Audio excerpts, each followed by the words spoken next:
வணக்கம். இன்றைய 16 ஜூலை 2026 தேதியிலான பிரான்ஸ் நாட்டின் முக்கிய செய்திகளை விரிவாகக் காண்போம். பிரான்சில் கருணை கொலை தொடர்பான சட்டங்கள் குறித்து கத்தோலிக்க திருச்சபை தனது தீவிர எதிர்ப்பை பதிவு செய்துள்ளது. இந்த மசோதாவிற்கு எதிராக சட்ட ரீதியான நடவடிக்கைகளை மேற்கொள்ள திருச்சபை ஆலோசித்து வருகிறது. உயிரின் மாண்பு காக்கப்பட வேண்டும் என்பதில் அவர்கள் உறுதியாக உள்ளனர். இது குறித்து வத்திக்கான் செய்தி நிறுவனம் விரிவான தகவல்களை வெளியிட்டுள்ளது. இந்த விவாதம் நாட்டின் ஆன்மீக மற்றும் சமூக வட்டாரங்களில் பெரும் அதிர்வலைகளை ஏற்படுத்தியுள்ளது. இதனைத் தொடர்ந்து, தெற்கு பிரான்சின் 6 மாவட்டங்களில் வெப்ப அலை காரணமாக காட்டுத்தீ அபாயம் மிக அதிகமாக இருப்பதாக எச்சரிக்கை விடுக்கப்பட்டுள்ளது. காற்றின் வேகம் வழக்கத்தை விட மிக அதிகமாக வீசுவதால் தீ வேகமாக பரவும் வாய்ப்பு உள்ளது. பொதுமக்கள் மிகுந்த எச்சரிக்கையுடன் இருக்குமாறு நிர்வாகம் அறிவுறுத்தியுள்ளது. தீயணைப்புத் துறையினர் தயார் நிலையில் வைக்கப்பட்டுள்ளனர். இயற்கை சீற்றங்களின் தாக்கத்தை இந்த எச்சரிக்கை உணர்த்துகிறது. அதே சமயம், உக்ரைன் போரின் தாக்கம் சர்வதேச அளவில் நீடிக்கிறது. ரஷ்ய உளவாளிகளுக்கு புகலிடமாக விளங்கிய ஜப்பான் தற்போது பெரும் அச்சுறுத்தலை எதிர்கொள்கிறது. உளவுத்துறையின் ரகசிய செயல்பாடுகள் ஜப்பானின் பாதுகாப்பு கட்டமைப்பை கேள்விக்குறியாக்கியுள்ளன. உலக நாடுகளின் உளவு நிறுவனங்கள் இந்த விவகாரத்தை மிக உன்னிப்பாக கவனித்து வருகின்றன.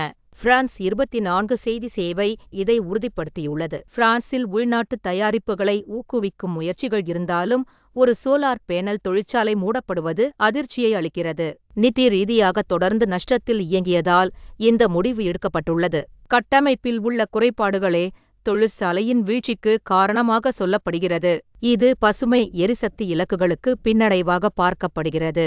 பொருளாதார நிபுணர்கள் இது குறித்து கவலை தெரிவித்துள்ளனர். பெகாசஸ் உளவு மென்பொருளை பிரான்ஸ் அரசு வாங்குவதற்கு முந்தைய காலங்களில் பரிசீலித்ததாக புதிய தகவல்கள் வெளியாகியுள்ளன. தேசிய பாதுகாப்பு கருதி இந்த மென்பொருளின் பயன்பாடு குறித்து ஆலோசிக்கப்பட்டது. இருப்பினும், இது குறித்து பல்வேறு தரப்பிலிருந்து கடுமையான விமர்சனங்கள் எழுந்துள்ளன. தனிநபர் உரிமைகள் மற்றும் பாதுகாப்பு ஆகியவற்றுக்கு இடையிலான சமநிலையை இந்த விவகாரம் கேள்விக்குள்ளாக்குகிறது. லா புரோவென்ஸ் இதழ் இதனை அம்பலப்படுத்தியுள்ளது. 2026 உலக கோப்பை கால்பந்து தொடரில் பிரான்ஸ் மற்றும் ஸ்பெயின் மோதிய பிறகு ஒரு பெரிய வதந்தி பரவியது. தியரி ஹென்றி அந்த வதந்தியை முற்றிலுமாக மறுத்து அறிக்கை அளித்துள்ளார். விளையாட்டு உலகில் இத்தகைய தவறான தகவல்கள் குழப்பத்தை ஏற்படுத்துகின்றன என்று அவர் வருத்தம் தெரிவித்துள்ளார். ரசிகர்கள் அதிகாரப்பூர்வ தகவல்களை மட்டுமே நம்புமாறு அவர் கேட்டுக்கொண்டுள்ளார். விளையாட்டுத்துறை செய்திகளில் இது பரபரப்பை ஏற்படுத்தியுள்ளது. இங்கிலாந்து கால்பந்து அணியின் பயிற்சியாளர் பதவிக்கு தாமஸ் டுஷெல் விருப்பம் காட்டவில்லை என்று தகவல்கள் தெரிவிக்கின்றன. பிரான்ஸ் அணியை வழிநடத்துவதில் தனக்கு ஆர்வம் இல்லை என்பதை அவர் மறைமுகமாக உணர்த்தியுள்ளார். இது கால்பந்து ரசிகர்களிடையே பல்வேறு விவாதங்களை கிளப்பியுள்ளது. தற்போதைய சூழலில் தனது பயிற்சியாளர் பணியில் அவர் கவனம் செலுத்தி வருகிறார். மேக்ஸிஃபுட் இதழ் இந்த செய்தியை உறுதிப்படுத்தியுள்ளது. மான்சோ லெ மைன்ஸ் பகுதியில் டூர் டி பிரான்ஸ் பந்தயத்தின் 12வது கட்டம் இன்று விறுவிறுப்பாக நடைபெற்றது. ஆயிரக்கணக்கான ரசிகர்கள் சாலையோரம் நின்று வீரர்களை உற்சாகப்படுத்தினர். சவாலான மலைப்பாதைகளில் வீரர்கள் மிகுந்த திறமையுடன் சைக்கிள்களை மிதித்தனர். பாதுகாப்பு ஏற்பாடுகள் மிக விரிவாக செய்யப்பட்டிருந்தன. பிரான்சின் பாரம்பரிய விளையாட்டு நிகழ்வுகளில் இது மிகவும் முக்கியமானது. பிரான்சில் நிலவும் கடுமையான வறட்சி குறித்து சுற்றுச்சூழல் துறை அமைச்சர் எச்சரிக்கை விடுத்துள்ளார். இந்த நிலைமை மிகவும் அசாதாரணமானது மற்றும் கவலைக்குரியது என்று அவர் குறிப்பிட்டுள்ளார். நீர் மேலாண்மை குறித்து அரசு புதிய கட்டுப்பாடுகளை விதித்து வருகிறது. விவசாயம் மற்றும் பொதுமக்களின் அன்றாட வாழ்வாதாரத்தை இது பாதித்துள்ளது.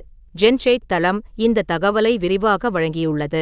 இறுதியாக, இணைய பாதுகாப்பு தொடர்பான முக்கிய தீர்ப்பை ஐரோப்பிய நீதிமன்றம் வழங்கியுள்ளது. பிரான்சில் VPN பயன்படுத்துவது சட்ட ரீதியாக எந்த மாதிரியான சிக்கல்களை ஏற்படுத்தும் என்பது குறித்து தெளிவுபடுத்தப்பட்டுள்ளது. இணைய சுதந்திரம் மற்றும் பாதுகாப்பு விதிகளுக்கு இடையே புதிய சட்டங்கள் உருவாக்கப்பட்டுள்ளன. பயனர்கள் சட்ட வரம்புகளை தெரிந்து வைத்திருப்பது அவசியம். லெஸ் நியூமரிக்ஸ் தளம் இந்த சட்ட நுணுக்கங்களை விளக்கியுள்ளது. செய்திகளை தொடர்ந்து பார்த்தமைக்கு நன்றி.